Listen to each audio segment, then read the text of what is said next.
मार्गशीर्ष महिन्यातील चंपाषष्ठी म्हणजेच खंडोबाची नवरात्र। चंपाषष्ठीच्या दिवशी शंकराने मार्तंड भैरवाचा अवतार घेऊन मनी व मल्ल या दैत्यांचा वध केला होता। मल्हारी मार्तंड हा महादेवाचा अवतार होता। ब्रह्मदेवाने मनी व मल्ल राक्षसांना तुमचा कोणीही वध करू शकणार नाही असा वर दिला होता।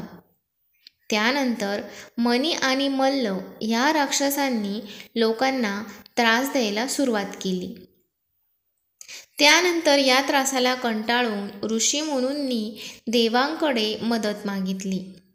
त्यावेळी भगवान शंकरांनी मार्तंड भैरवाचे रूप घेऊन आपले 7 कोटी अर्थात येळकोट सैन्य घेऊन राक्षसांवर हल्ला केला।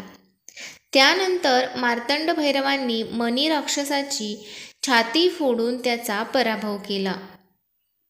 त्यावेळी मनी राक्षसाने शरण येऊन माझ्या मस्तकाला तुझ्या पायी स्थान दे आणि माझे अश्वारूढ रूप तुझ्या शेजारी राहू दे अशी इच्छा व्यक्त केली। त्यानंतर भगवान शंकरांनी त्याला तसा वर दिला। मनी राक्षसाचा वध केल्यानंतर मार्तंड भैरवाने मल्ल राक्षसाचाही पराभव केला। त्यानंतर मल्ल शरण आला आणि त्यानेही मार्तंड भैरवाकडे वर मागितला। माझे नाव तुमच्या नावाआधी जोडले जावे अशी मागणी केली।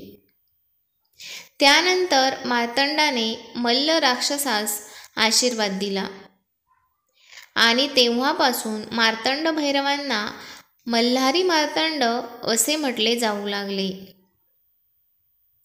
भंडारा। खंडोबाच्या उपासनेत भंडारा फार महत्त्वाचा आहे। भंडारा म्हणजे हळदीची पूड। खंडोबाच्या कुलधर्मासाठी व चंपाषष्ठी या दिवशी ठोंबरा म्हणजेच जोंधळे शिजवून त्यात दही व मीठ घालतात। यानंतर कणकेचा रोडगा, वांग्याचे भरीत, पातीचा कांदा व लसूण हे पदार्थ नैवेद्यात असतात। देवाला नैवेद्य समर्पण करण्यापूर्वी तळी भरण्याचा विधी असतो। यानंतर तळी भरणे म्हणजे काय हे आपण बघूया। तळी भरणे म्हणजे एका ताम्हणात विड्याचे पान, पैसा, सुपारी, भंडारा व खोबरे हे पदार्थ ठेवून ते ताम्हण सदानंदाचा येळकोट किंवा येळकोट येळकोट जय मल्हार असे मोठ्याने 3 वेळा म्हणून 3 वेळा उचलतात। नंतर दिवटी व बुदली घेऊन आरती करतात। देवाकडे तोंड करून भंडारा व खोबरे उधळतात व प्रसाद वाटतात। देवाजवळ नंदादीप 6ही दिवस तेवत ठेवतात। देवाला रोज माळ वाहतात। देवाची रोज पूजा, नैवेद्य व आरती करतात। आरतीसाठी पिठाचे दिवेही केला जातात।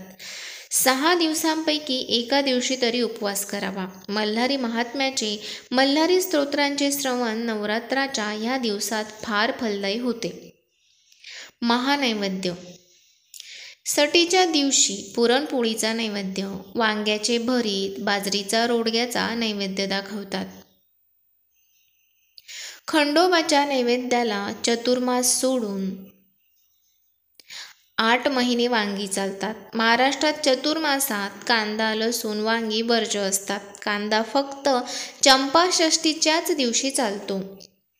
चंपाषष्ठीस ब्राह्मण सुवासिनीस भोजन, वाघ्या मुरळीस भोजन घालावेच।